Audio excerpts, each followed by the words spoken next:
Hi friends, welcome back to my channel. ఈ రోజు మనం ఈ వీడియోలో 6th ఎపిసోడ్ ని చూడబోతున్నాము. ఇప్పుడు ఎపిసోడ్ స్టార్టింగ్ లోనే జిన్షావ్ ఆ రిడిల్ గేమ్ లో జేడ్ పేపర్ వెయిట్ ని బహుమతిగా పెట్టుండడం చూసి ఆశ్చర్యపోతుంది.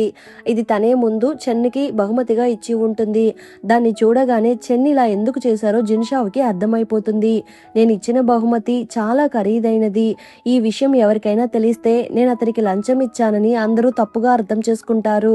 అందుకే ఎవరూ ఇలా తప్పుగా అర్థం చేసుకోకూడదనే చెన్ ఇలా చేశారు అనుకొని జిన్షావ్ కూడా చాలా తెలివిగా ఆలోచిస్తుంది. మన ఇద్దరి మధ్య ప్రత్యేక సంబంధం ఉందని ఎవరూ అనుకోకూడదు. అలానే నేను చెన్నికి ఇలాంటి కాస్ట్లీ గిఫ్ట్ ఇచ్చానని ఎవరికీ తెలియకూడదు. అందుకే ఈ గిఫ్ట్ ని ఎలా అయినా మళ్ళీ నేనే గెలుచుకోవాలని డిసైడ్ అవుతుంది. ఇంకొక వైపు రిడిల్ గేమ్ స్టార్ట్ అవుతుంది. జిన్షావ్ వేసిన పొడుపు కథని ఈషన్ సాల్వ్ చేయడానికి ట్రై చేస్తున్నాడు. కానీ అతనికి ఆన్సర్ తెలియడం లేదు. అతను చెప్పే ఆన్సర్స్ అన్నిటికీ జిన్షావ్ తప్పు తప్పు అని అంటుంది. ఇక అదే సమయంలో చిన్షువాన్ వేసిన పజిల్ ని జిన్షావ్ తీసుకుని దాన్ని సాల్వ్ చేయడానికి ట్రై చేస్తూ ఉంది. అంతలో ఈషియన్ వేసిన పజిల్ ని సాల్వ్ చేయడానికి గూలాన్ ముందుకు వెళ్తుంది. ఎలా అయినా ఈ పజిల్ ని సాల్వ్ చేసి ఈషియన్ చేతుల మీదుగా ఆ గిఫ్ట్ తీసుకోవాలని అనుకుంటుంది. కానీ అంతలో ఇంతకు ముందు గూలాన్ కి ఒక అబ్బాయి సైట్ కొట్టేవాడు కదా, అతను ఆ పజిల్ ని సాల్వ్ చేసేస్తున్నాడు. దాంతో ఈషియన్ తన తరపున బహుమతిగా పెట్టిన ఫైర్ లాక్ గన్ ని అతనికి ఇస్తున్నాడు. అది చూసి అందరూ షాక్ అయిపోతున్నారు. ఎందుకంటే ఆ గన్ చాలా కాస్ట్లీ అంట. గూలాన్ మాత్రం ఆ అబ్బాయినే చూస్తూ ఛీ, నీ వల్లే నా గిఫ్ట్ పోయింది అన్నట్టు అనుకుంటూ ఉంది. తర్వాత చెన్షువాన్ అడిగిన పజిల్ కి జిన్షావ్ చాలా తెలివిగా ఆలోచించి దానికి సమాధానం చెప్తుంది. మీరు అడిగిన ప్రశ్నకి సమాధానం చూనే కదా అని అంటుంది. అవునండి, మీరు చెప్పింది కరెక్టే అని చెన్షువాన్ అంటున్నాడు.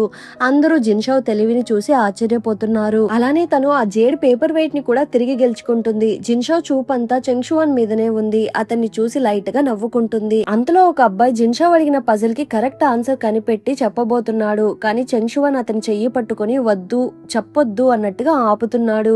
ఇంకా మన జిన్షావ్ అడిగిన పజిల్ మాత్రం పెండింగ్ లోనే ఉంది. కొద్దిసేపటి తర్వాత క్రౌన్ ప్రిన్స్ ఒంటరిగా తిరుగుతూ ఒక గదిలోకి వెళ్తున్నాడు. అక్కడ ఒక పెయింటింగ్ కనిపిస్తుంది. ఆ పెయింటింగ్ ని చూసి క్రౌన్ ప్రిన్స్ చాలా ఇంప్రెస్ అవుతాడు. దీన్ని ఎవరు గీశారని అడుగుతున్నాడు. అందరూ తలా ఒక పేరు చెప్తున్నారు. కొంతమంది ఏమో చెన్షువాన్ అయ్యుంటారని అంటున్నారు. అప్పుడు అందరూ జిన్షావ్ అభిప్రాయం అడుగుతున్నారు. జిన్షావ్ వెంటనే ఆ పెయింటింగ్ ని జాగ్రత్తగా చూస్తూ ఈ పెయింటింగ్ ని చెన్షువాన్ వేసుండడానికి అవకాశమే లేదు. ఇందులో ఉపయోగించిన స్క్రిప్ట్ స్టైల్ ని చూస్తుంటే దీన్ని వేసిన వ్యక్తి చాలా సంవత్సరాలు కష్టపడి దీన్ని ప్రాక్టీస్ చేసినట్టుగా కనిపిస్తుంది. మన చెన్షువాన్ కి అంత వయసు లేదు కాబట్టి ఇది అతను గీయలేదని అంటుంది. అంతలో ఎవరో బయట నిలబడుకొని ఈ మాటలని సీక్రెట్ గా వింటున్నట్టు ఉన్నారు. ఈషియన్ దాన్ని గమనిస్తున్నాడు. అయితే నువ్వు దీన్ని ఎవరు గీశారనుకుంటున్నావు అనేసి ఈషియన్ కావాలనే అలా క్వశ్చన్ అడుగుతున్నాడు. ఇది ఎవరు గీశారో నాకు తెలియదు, కానీ ఎవరో మంచి టాలెంటెడ్ పర్సన్ నే దీన్ని గీసి ఉంటారు. కానీ ఇందులో ఒక ట్రూ ఫీలింగ్ మిస్ అవుతుందని చెబుతుంది. అవునవును, ఏదో మిస్ అవుతుంది కదా అనేసి ఈషియన్ నవ్వుకుంటున్నాడు. ఆ మాటలు విన్న వెంటనే తలుపు వెనకాల నుండి చెన్ను బయటకు వస్తున్నాడు. అతనే ఆ పెయింటింగ్ వేసిన వ్యక్తి అంట. చెన్ను నవ్వుతూ, ఓ అవునా, ట్రూ ఫీలింగ్స్ మిస్ అవుతున్నాయా? ఆ పెయింటింగ్ ఎవరు వేసుంటారో ఏమైనా గెస్ చేయగలరా అని అడుగుతున్నాడు. ఖచ్చితంగా వయసులో ఎవరో పెద్ద అయినా ముసలాయన దీన్ని గీసి ఉండే అవకాశం ఉంది అని జిన్షావ్ అంటుంది. బాగా కామెడీగా ఉంది అని అనుకుంటూ ఈషియన్ నవ్వుకుంటున్నాడు. నేను ముసలివాడ్లాగా కనిపిస్తున్నానా అని హీరో అడుగుతున్నాడు. అది చూసి జిన్షావ్ భయపడిపోతుంది. అయ్యో, నేను ఆయన పెయింటింగ్ నే విమర్శించానా అనుకుని వెంటనే అతనికి క్షమాపణలు చెబుతుంది. కానీ చెన్ను మాత్రం కోప్పడడు. చాలా ప్రశాంతంగా ఉంటాడు. నువ్వు వీళ్ళింటికి గెస్ట్ గానే వచ్చావు కదా, మరెందుకు ఇలా భయపడుతున్నావు? నువ్వెందుకు ఇలా భయపడి అతనికి క్షమాపణలు చెప్తున్నావు? పైగా ఇతను ఇంతసేపు ఆ తలుపు దగ్గరే నిలబడి మనం మాట్లాడుకున్నదంతా వింటూనే ఉన్నాడు. కాబట్టి నువ్వేం అతనికి భయపడాల్సిన అవసరం లేదని అంటున్నాడు. అది విన్న చెన్ కోప్పడకుండా, నేను వేసిన పెయింటింగ్ గురించి మీరందరూ మాట్లాడుకుంటూ ఉన్నారు, మీరేం చెప్తున్నారో నేను తెలుసుకోవాలనుకున్నాను, అంతే, ఇంకేం లేదు అనేసి చెన్ ఆ పెయింటింగ్ ని క్రౌన్ ప్రిన్స్ కి గిఫ్ట్ గా ఇస్తున్నాడు. థ్యాంక్స్ చెప్పేసి క్రౌన్ ప్రిన్స్ కూడా ఆ పెయింటింగ్ ని తీసుకుంటున్నాడు. ఈషియన్, ఆల్రెడీ చాలా టైం అయింది, మీరు క్రౌన్ ప్రిన్స్ ని చూడడానికి వెళ్ళాలి కదా, మీరు ఇంకా బయలుదేరండి అని చెన్ అంటున్నాడు. కరెక్ట్ గా ఈషియన్ అక్కడ నుండి బయలుదేరడానికి ముందు జిన్షావ్ పజిల్ ని ఇంకా ఎవరూ సాల్వ్ చేయలేదని చెన్షువాన్ అంటున్నాడు. జిన్షావ్ వెంటనే తన క్వశ్చన్ ని అడగడం మొదలు పెడుతుంది. అది అబాకస్సే కదా అని చెన్ అంటున్నాడు.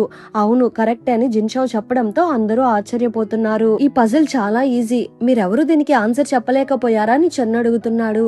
ఆల్రెడీ ఇంతకు ముందే అందరూ ఆన్సర్ కనిపెట్టేసినట్టు ఉన్నారు. కానీ ఈషియన్ ఆన్సర్ చెప్పకుండా ఎవరైనా ఆ పజిల్ కి సమాధానం చెప్తే అది ఈషియన్ ని అవమానించినట్టు అవుతుంది కదా, అందుకే ఈషియన్ ని అవమానించకూడదు అనుకుని ఎవరూ సమాధానం చెప్పలేదు. ఇప్పుడు ఇప్పుడు ఈషన్ కాస్త అవమానంగా ఫీల్ అయ్యి అలిగి అక్కడి నుండి వెళ్లిపోతున్నాడు. చెన్ మళ్ళీ ఒకసారి జిన్షావ్ ని తిరిగి చూసేసి అతను కూడా అక్కడి నుండి వెళ్లిపోతున్నాడు. ఇక చెంగ్ షువాన్ హీరో దగ్గరికి వెళ్లి, నేను 4th అంకుల్ ని చూడ్డానికి వెళ్ళాను, కానీ అతను కలవడం లేదు, ఏమైందో ఏమో నాకు అర్థం కావడం లేదు. నువ్వేం వాడి గురించి దిగులు పడకు, నువ్వు ఒక పని చేయి, 10 రోజులకు ఒకసారి ఒక ఎస్ఏని రాసి మంత్రి చాంగ్ దగ్గరికి వెళ్లి ఆ ఎస్ఏని చూపించి అతని దగ్గర అడ్వైస్ తీసుకో. నెక్స్ట్ ఎగ్జామ్ కి నువ్వు ప్రిపేర్ అవ్వాలి కదా, కాబట్టి అతని దగ్గరికి వెళ్ళమని అంటున్నాడు. కానీ అతను స్టడీస్ కి అంత ఫేమస్ కాదు కదా. సరే ఓకే అంకుల్, మీరు చెప్పినట్టే చేస్తాను అనేసి చెంగ్ షువాన్ అక్కడి నుండి వెళ్లిపోతున్నాడు. ఇక మన హీరో మళ్ళీ డ్రాయింగ్ గీయడం మొదలు పెడుతున్నాడు. అప్పుడు అతనికి జిన్షావ్ చెప్పిన మాటలు గుర్తుకు వస్తున్నాయి. ఏదో ట్రూ ఫీలింగ్స్ మిస్ అవుతున్నాయి అని చెప్పింది కదా, దాని గురించి ఆలోచిస్తూ ఒక కాస్ట్లీ ఫ్లవర్ వైజ్ ఉంటే దాన్ని తీసుకొని చూస్తున్నాడు. నెక్స్ట్ డే మార్నింగ్ మన జిన్షావ్ తన పని పిల్లతో కలిసి బుద్ధుని టెంపుల్ కి వెళ్తుంది. ఆ టెంపుల్ కొండ మీద ఉంటుందంట. అదే సమయంలో ఈషియన్ కూడా కజిన్ తో కలిసి ఆ కొండ ఎక్కుతున్నాడు. ఈషియన్ కొండ మీద వేగంగా పరిగెత్తుకుంటూ వెళ్తున్నాడు. అలా పరిగెత్తకండి, మళ్ళీ మీకు హార్ట్ ప్రాబ్లం ఎక్కువైపోతుందని కజిన్ అరుస్తున్నాడు. కానీ సడన్ గా అతనికి హార్ట్ పెయిన్ మళ్ళీ స్టార్ట్ అవుతుంది. కానీ అతని పరిస్థితి చాలా సీరియస్ అయిపోతుంది. ఈషియన్ వెంటనే కళ్ళు తిరిగి పడిపోతున్నాడు. ఇంతలో జిన్షావ్ ఆ టెంపుల్ లోపలికి వెళ్లి వాళ్ళ అమ్మమ్మ ఆరోగ్యం బాగుండాలని ప్రార్థిస్తుంది. టెంపుల్ నుండి బయటకు వెళ్తూ జిన్షావ్ ఈషియన్ ని చూసేస్తుంది. వెంటనే అతని దగ్గరికి పరిగెత్తుకుంటూ వెళ్లి ఇతనికి ఏమైంది అని అడుగుతుంది. ఈయనకు ఆల్రెడీ హార్ట్ ప్రాబ్లం ఉంది. ఈ రోజు పనివాడు సెలవు పెట్టడంతో మా గార్డ్స్ దగ్గర మందులు కూడా లేవు. ఇప్పుడు ఏం చేయాలో మాకు అర్థం కావడం లేదు అనేసి అందరూ టెన్షన్ పడుతున్నారు. కానీ జిన్షావ్ మాత్రం ధైర్యంగా ముందుకు వెళ్లి తన పని మనిషితో వెంటనే ఈషియన్ ప్రెజర్ పాయింట్ ని నొక్కమని చెప్పేసి జిన్షావ్ వెంటనే తన హెయిర్ పిన్ తో ఈషియన్ చేతిని పొడవడానికి ట్రై చేస్తూ ఉంది. మీరేం చేస్తున్నారు, ఇది పని చేస్తుందా, అతనికి ఏమైనా అయితే మీ ఫ్యామిలీ మొత్తాన్ని చంపేస్తారని భయపడుతున్నాడు. కానీ జిన్షావ్ మాత్రం అదంతా పట్టించుకోకుండా అతనికి ట్రీట్మెంట్ చేస్తూ ఉంది. కొంతసేపటికి ఈషియన్ పరిస్థితి స్టేబుల్ అవుతుంది. అతను మెల్లగా స్పృహలోకి వస్తున్నాడు. జిన్షావ్ ని చూడగానే మళ్ళీ నువ్వా అని అనుకుంటున్నాడు. మీకు ఇప్పుడు ఓకేనే కదా, నొప్పేం లేదు కదా అని జిన్షావ్ అడుగుతూ ఉంటే నొప్పిగా ఉందని చెబుతున్నాడు. ఎక్కడ నొప్పిగా ఉంది అనేసి జిన్షావ్ భయపడుతూ అడుగుతూ ఉంది.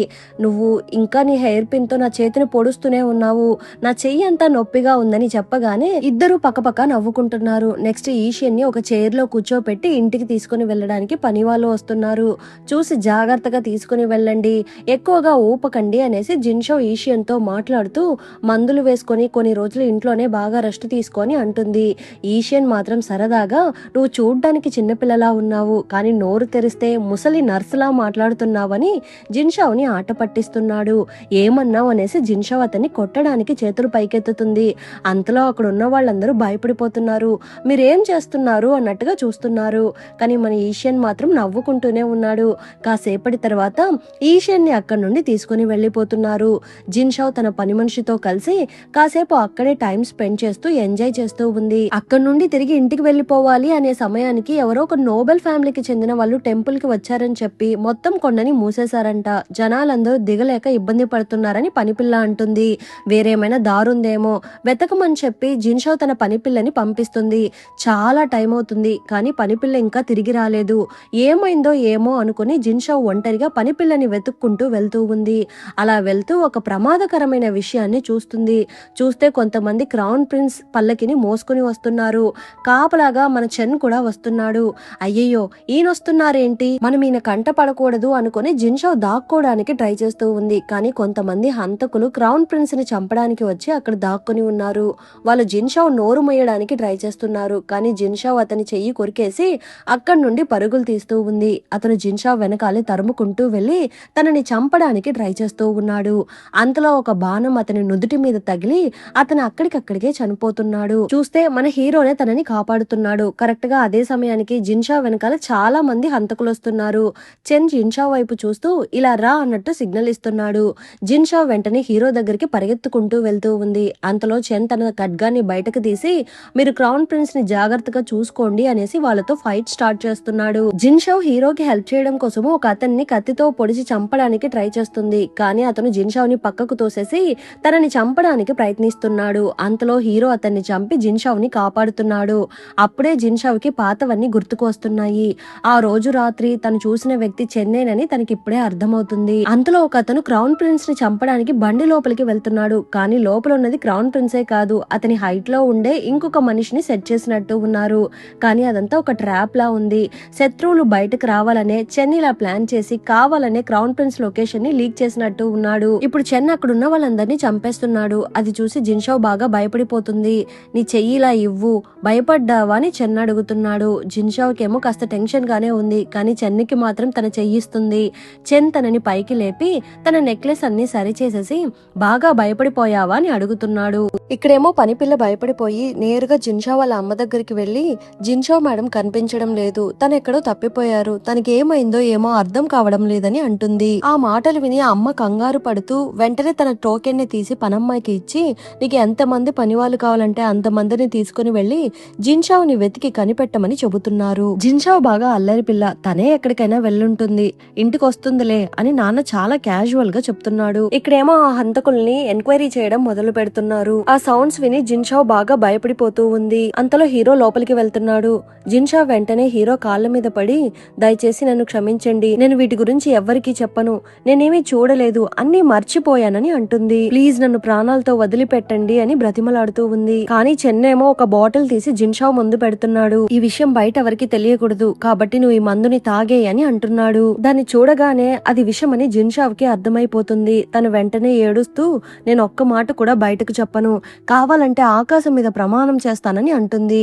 కానీ చెన్ను మాత్రం, నీ ప్రమాణాలేమీ అవసరం లేదు, ముందు తాగు, అప్పుడు నేను నమ్ముతానని అంటున్నాడు. జిన్షావ్ వెంటనే తన తెలివిని ఉపయోగించి, నేను ఇక్కడికి వచ్చినప్పుడు నన్ను చాలా మంది చూశారు, నా పని మనిషి నేను కనపడకపోతే తప్పకుండా ఇంటికి వెళ్లి చెప్తుంది, అధికారులు కూడా నన్ను వెతుకుతారు, ఈషన్ కూడా నన్ను చూశాడు, నేను అకస్మాత్తుగా చనిపోతే అందరికీ అనుమానం వస్తుంది, కాబట్టి నన్ను చంపడం మీకే ప్రమాదం అని అంటుంది. ఏం పర్లేదు, నువ్వు తాగని చెన్ను అంటున్నాడు. కానీ వీళ్ళిద్దరి మాటల్ని ఎవరు సీక్రెట్ గా వింటున్నారు. అప్పుడే ఒక అధికారి అక్కడికి వచ్చి, ఈ అమ్మాయిని నమ్మొచ్చేమో అని అంటున్నాడు. కానీ చెన్ మాత్రం అంత సులభంగా నమ్మే వ్యక్తి కాదు. ఈ అమ్మాయి నిజంగా నమ్మదగిందా కాదా అని నేనే స్వయంగా పరీక్షిస్తానని అంటున్నాడు. ఆ తర్వాత ఇద్దరు కూర్చుని మాట్లాడుకుంటున్నారు. మేము ఎంత ఎంక్వైరీ చేసినా యువరాజు పై దాడి చేసిన వాళ్ళు షావ మనిషి అని మాత్రమే చెప్తున్నారు, వాళ్ళు ఇంకేం చెప్పడం లేదని అంటున్నాడు. ఏంటి షావా?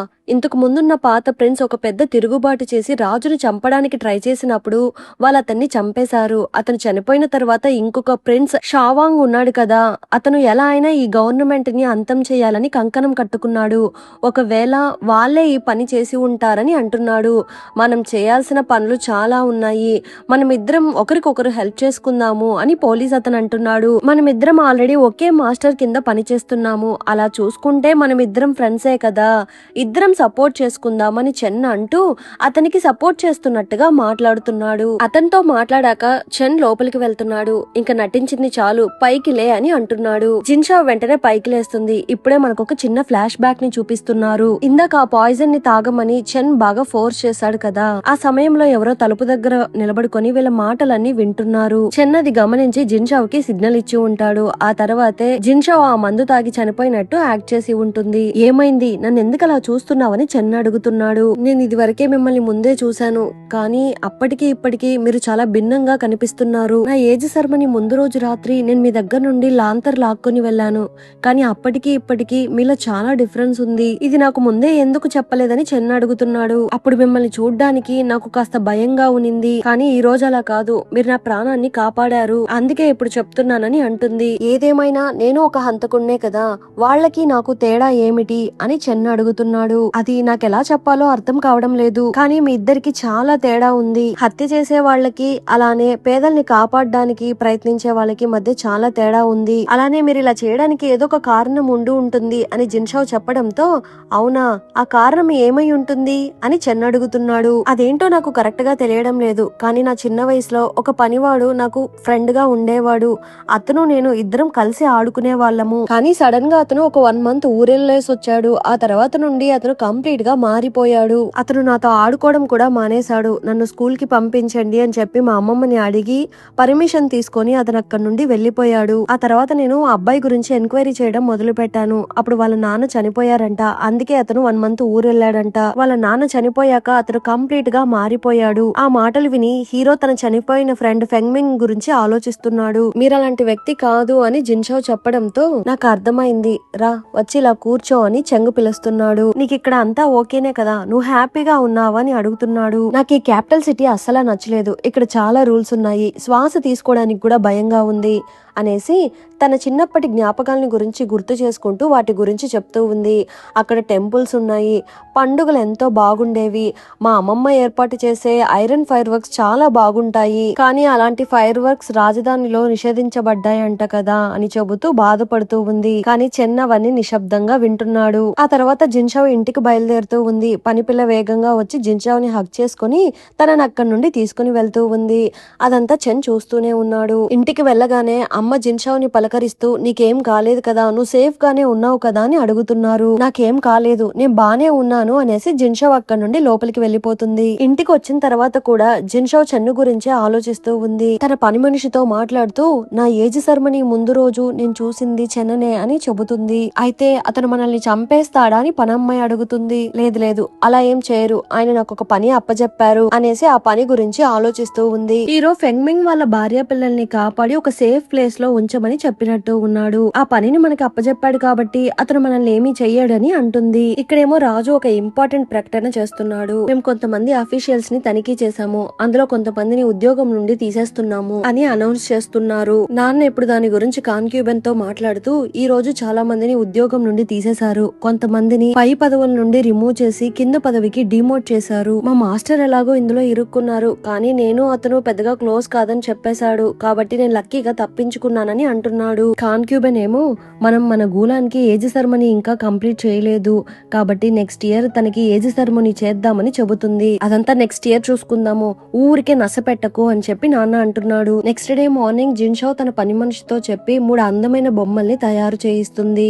తర్వాత ఫెంగ్మింగ్ కుటుంబాన్ని వెతకడానికి మనుషుల్ని పంపిస్తుంది. ఇప్పుడు ఒక అతను జిన్షావ్ దగ్గరికి పరిగెత్తుకుంటూ వచ్చి నేను ఫెంగ్మింగ్ వాళ్ళ ఫ్యామిలీని కనిపెట్టాను, కానీ ఆమె బంధువులందరూ కలిసి ఆమె ఇంటిని ఆస్తిని దోచుకోవడానికి ట్రై చేస్తున్నారు, నేను వాళ్ళని జాగ్రత్తగా కాపాడి మీ సిల్క్ హౌస్ లో సేఫ్ గా ఉంచాను అని చెబుతున్నాడు. జిన్షావ్ వెంటనే అతనికి చాలా డబ్బులు ఇస్తుంది. వెంటనే తనని ఆ సిల్క్ హౌస్ కి తీసుకుని వెళ్ళమని చెబుతుంది. ఇప్పుడు జిన్షావ్ వాళ్ళిద్దరిని మీట్ అవుతుంది. ఇంతకీ మీరెవరు, ఎందుకు మాకు హెల్ప్ చేశారని ఆవిడ అడుగుతుంది. ఇంతకు ముందు మీ ఆయన మా కజిన్ కి ఒక అతనికి బట్టల దుకాణం ఓపెన్ చేయడానికి హెల్ప్ చేశాడు, దానికి బదులుగానే నేను ఇప్పుడు మీకు హెల్ప్ చేస్తున్నాను, పైగా ఈ మంత్ మీ పాప బర్త్డే కూడా ఉందంట కదా, మా కజిన్ చెప్పాడు, అందుకే తనకి బొమ్మలు సిద్ధం చేశాను అని చెప్పి తనకి బొమ్మలు ఇస్తూ ఉంది. ఆ పాప హ్యాపీగా ఆ బొమ్మలు తీసుకుని అక్కడి నుండి పరుగులు తీస్తూ ఉంది. కానీ ఆవిడ మాత్రము కన్నీళ్లతో నా భర్త అందరికీ సహాయం చేశాడు, కానీ చివరికి మా కుటుంబాన్నే కష్టాల్లో వదిలేశాడని అంటుంది. ఆ పాప మాత్రము వాళ్ళ నాన్న గురించి గర్వంగా ఫీల్ అవుతూ నాన్న న్యాయం కోసమే చనిపోయాడమ్మా, మా నాన్న ఏ తప్పు చేయలేదని అంటుంది. ఆ మాటలు విని జిన్షావ్ మనసు కదిలిపోయింది. ఇక్కడేమో మేనేజర్ చెన్నుతో మాట్లాడుతూ ఎందుకు జిన్షావ్ ని ఫెంగ్మింగ్ వాళ్ళ ఫ్యామిలీకి హెల్ప్ చేయమని చెప్పారు అని అడుగుతున్నాడు. ఎందుకంటే తనే ఈ పనికి పర్ఫెక్ట్ గా సెట్ అవుతుందని చెన్ అంటున్నాడు. అంతలో జిన్షావ్ చెన్నుని మీట్ అవ్వడానికి వస్తుంది. నేను వాళ్ళిద్దరికి హెల్ప్ చేశాను, కానీ వాళ్ళ బంధువులు వాళ్ళ ఆస్తిని లాక్కోవడానికి ప్రయత్నిస్తున్నారు, ఇందులో మీరే వాళ్ళకి డైరెక్ట్ గా హెల్ప్ చేయాలని చెబుతుంది. కానీ చెన్ను దానికి ఒప్పుకోవడం లేదు. ఏంటి హెల్ప్ చేయలేరా అని జిన్షావ్ కోపంగా అడుగుతుంది. కారణం అడక్కు, నేను చేయనంటే చేయను అని అంటున్నాడు. దాంతో జిన్షావ్ కోపంగా సరే మీరు చేయకపోతే నేనే చేస్తాను, మీకు ఇబ్బంది రాకుండా నేను చూసుకుంటానని చెప్పి అక్కడి నుండి వెళ్లిపోతుంది. అంతటితో ఈ ఎపిసోడ్ ఎండ్ అయింది. మళ్ళీ నెక్స్ట్ ఎపిసోడ్ లో కలుద్దాం. ఈ ఎపిసోడ్ ఎలా ఉన్నదో తప్పకుండా కమెంట్ చేయండి. ప్లీజ్ సపోర్ట్ చేయండి. Thanks for watching.